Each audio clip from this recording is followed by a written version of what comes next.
4th.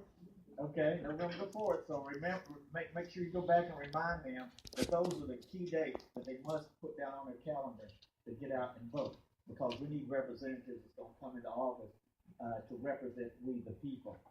And I like, is that right, Mr. Lyle? We the people? Exactly right. This is okay, all right. I call on you. I'm a teacher. I like to call on you. But we the people, and tonight we are live. This is broadcast live as usual. Am I on? Testing 1, 2, 3. Chris was coughing, so I guess I am. Yes, you are nice. But anyway, we're so very fortunate to have two young ladies here that do this for us. They started their business 3 years ago? Yes. This is your anniversary, right? Yes. Started their business 3 years ago. They have done PSAs for just about everybody running for office. And they're really, really making a difference in our community. So they talk about stuff I don't even know what they're talking about. One day they came in and started talking, well, you're periscoping. And I said, what's periscoping? And then finally when I learned what it was, I said, okay, well, are we periscoping? They said, no, that's outdated. We're doing something else now. So they really, really have their thumb on the pulse of this communication thing. And I applaud you and thank you for all you do for the South County Democratic Club, because you guys have been the one to put us on the map. And say what? I said thank you. You're welcome. You're welcome. They'll put us on the map, so everybody's going to be listening and looking at you tonight. All right, as we move on, this is Women's History Month. But first, I'm going to change up a little bit because Miss Austin has to run to Annapolis.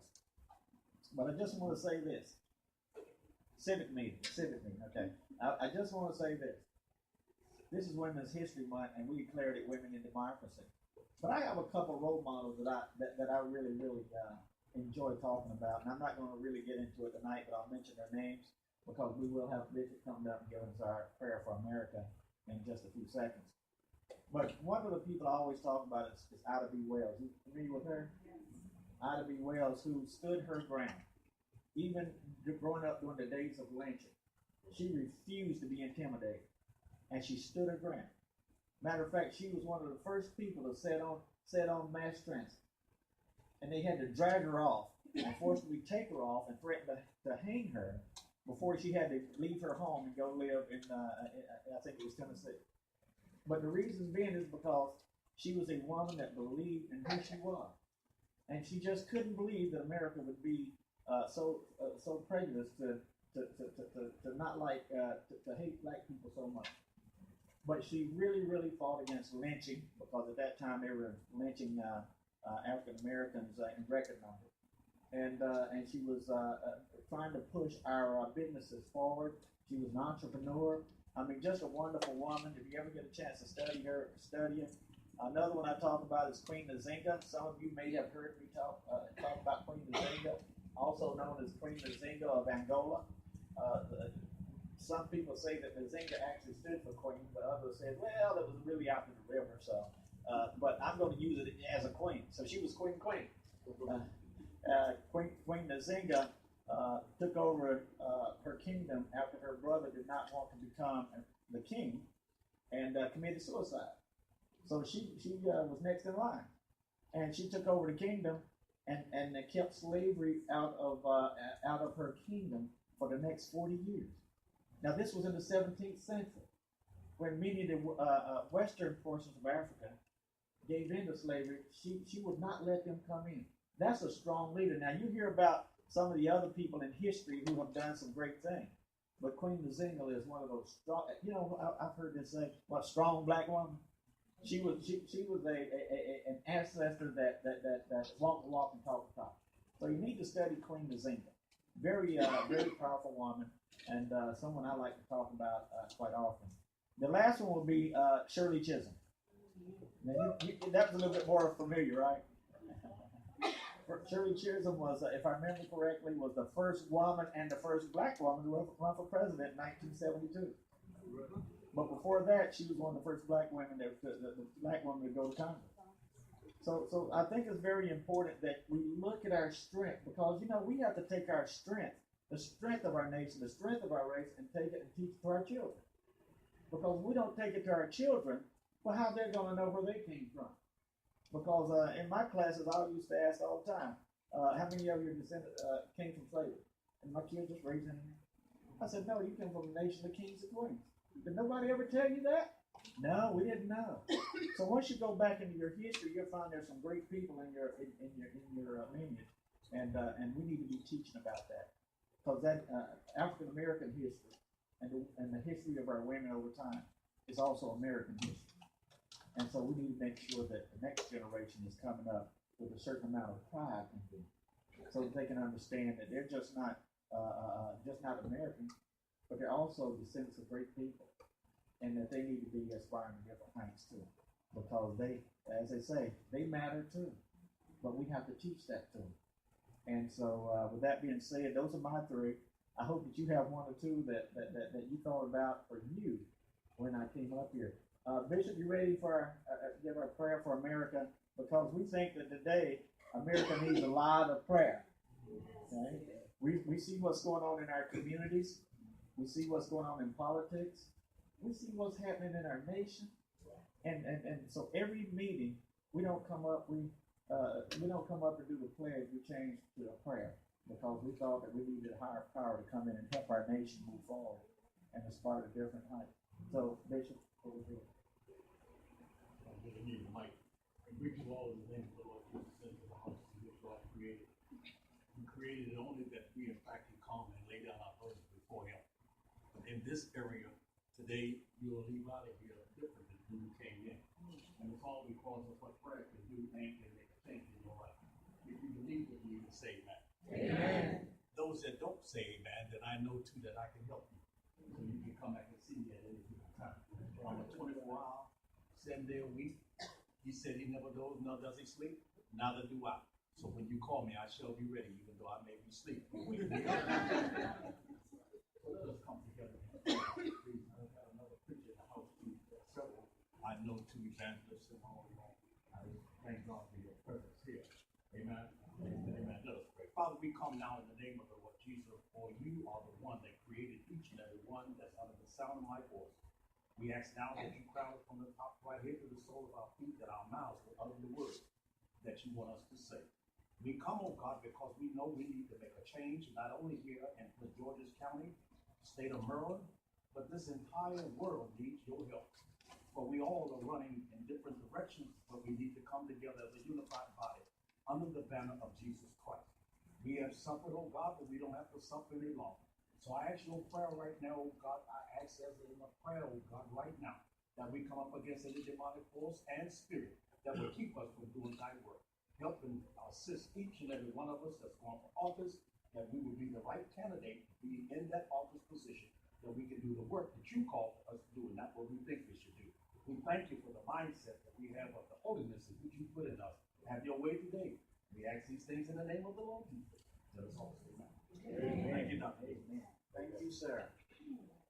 At this time, I'm going to ask Ms. Tiffany Austin to come up. I think we probably first met when you were a delegate in District 24. A delegate in District 24, and at this time she is running for Senate in District 24. Heard the call and rose to the occasion. We asked women to run, and at this time it gives me great pleasure to bring up Ms. Tiffany Austin, candidate for Senate District 24. Thank you. Well, I just wanted to make sure I answered the call when Dr. Dooley said it was Women's History Month and he wanted to talk about some of the issues that are affecting us as women. I couldn't miss that opportunity. So thank you for having me here today. And thank you for all of the work that you've done with the South County Democratic Club. Because when you work in the state, you'll find that there are not a lot of Democratic clubs in Prince George's County. And this is definitely the premier club, one of the most active clubs. And it's all because of the hard work that you've done. So I want to give you a round of applause for all of your hard work. You know, as we embark upon Women's History Month, I think it's so important that there are so many women candidates running, because right now the Democratic Party has not put our issues at the forefront of the agenda. And part of the reason that has happened is because we haven't let our voices be heard in the most effectual way that's possible. And so as we go out, we need to remember our ancestors who said, "Ain't I a woman?" And remember the fact that it was right after Reconstruction that black men got the right to vote. But it wasn't until almost 100 years ago that women gained the right to vote. And even later, not until the 60s, when Black women actually effectively obtained the right to actually vote. So we're new to the scene of voting and politics, but we're not new to the scene of public policy, because it's on our backs that this country has been built. It's through our hard work, sweat, and tears and labor that we have this country that we call the United States of America. And it is up to us to make sure that no one ever forgets the work that we've done, the sacrifices that we've made, and the policies that we need to have in place for our children and our legacies to be successful. And so just because you're a woman doesn't mean you're the right candidate. But it's not only being a woman, but it's pushing forward issues that are important to women, making sure that we have adequate health care in the 21st century so that we don't have the highest infant mortality rate in the state of Maryland. It's making sure that we're having pre-cancer screening so we're not leading the state and the country in breast cancer, something that's totally preventable and treatable with early detection. And when we have women in place who are at the forefront of their game and who are reading and doing their homework, then we can make sure that those policies are there to protect us and to give us the health care that we need. And I'm very encouraged to see our candidate for State's Attorney, Mr. Michael Lyles, here tonight. I know that he is working hard and going to do wonderful things, along with Walla Bagley, who I met when she was just a young intern, still in school, and she has just done exactly what it is that we want all of our children to do. She interned, worked for free in Annapolis. She finished college, went on to law school, was very innovative, started a show called Chat with a Lawyer, and now she's running for public office as a state delegate in District 25. And this is the kind of work that we need to be supporting and encouraging. And I couldn't be more proud of you, Walla, from seeing you working in Justice Office to now watching you run for office. I know you're going to do great and wonderful things. And it's great to also see my friend Jabril, who's been an active member of this club for a while and an active member of the party, at least of the party in our county. And so as women, I want you to know that this Democratic Party is our party too. And we have every right to be at the table. We have every right to be involved in every conversation. And not only do we have the right, but we must make sure that the agenda reflects our priorities and the things that are important to us. So running is important. Winning is even better. But making sure you come to club meetings, making sure that you're letting the party know that these are my priorities. Black Lives Matter. And we need to make sure that that continues to be at the forefront. We can't let our issues be drowned out by the issues of other people and other special interest groups. And as long as we don't have a seat at the table, and as long as we don't force the agenda that's our priorities, those things will continue to happen. So as we celebrate Women's History Month, let's just remember our ancestors, remember the hard work and toil that they went through, just to make sure that we can have the right to vote, the right to stand in a place like this and be able to speak freely and say what our thoughts are. And remember that with our work, that it's going to be possible for our legacies to enjoy the same thing. So I just want to thank Dr. Dula for inviting me here to have a moment with you. I do have a civic meeting that I need to get to, but I could not miss this opportunity to just say Happy Women's History Month, Happy Black Women's History Month, and just have a great time. Get out and vote, not drag, bring your friends out to vote and do wonderful things. I see one of my Soulboard supporters, Aisha Brayboy, and I see Angela also Brooks, advanced person. I know you all are going to have a great evening, and I'm not going to take up too much time. But Dr. Dula, I just want to thank you, and thank you for all the hard work that you do. Thank you. All right. Let's give her a big hand. I'll tell you.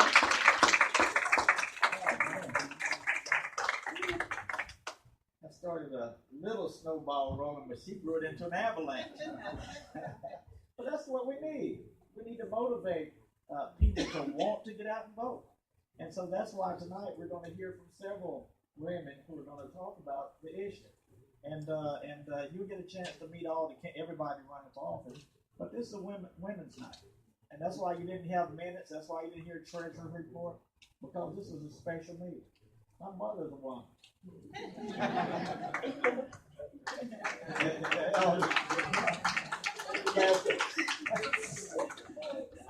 But anyway, and I thank her for